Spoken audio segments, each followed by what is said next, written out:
the American people have the ability to see a split screen and understand what will be presented as a difference in November of 24, much less what you have seen over the last 4 years in terms of establishing stability that was lost in the previous administration. It is Joe Biden, and I spent a whole lot of time with our president, who was able to reestablish the strength of NATO. Don't forget, from our friend Macron to others, who at one point presented an existential question: does NATO have a reason for being? Joe Biden, I would dare say singularly, as a world leader who often receives phone calls, because I've been there, from world leaders asking his advice, who was able to strengthen NATO to the point that now 2 more countries will be joining. The American people watch and understand it may not be part of what keeps them up at night and figures out how to pay their bills on a daily basis in terms of what I'm now discussing, but they appreciate the leadership of the United States.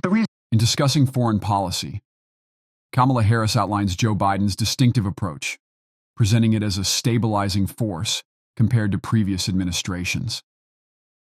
The key question revolves around the public's perception of leadership and stability on the global stage.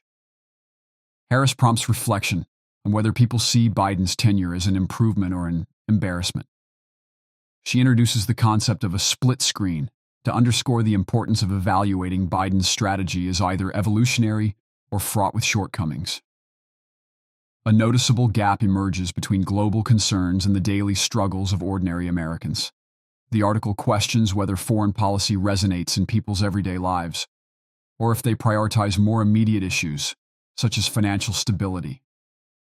The focus shifts to assessing public confidence in Biden's global leadership, particularly in fortifying alliances like NATO. The inquiry extends to whether the public views Biden's counsel as genuine wisdom or dismisses it as superficial flattery. The article highlights the spectrum of reactions to Harris's statements and their role in fueling divisive political discourse. Ultimately, these remarks contribute to shaping public awareness of Biden's foreign policy. What do you think?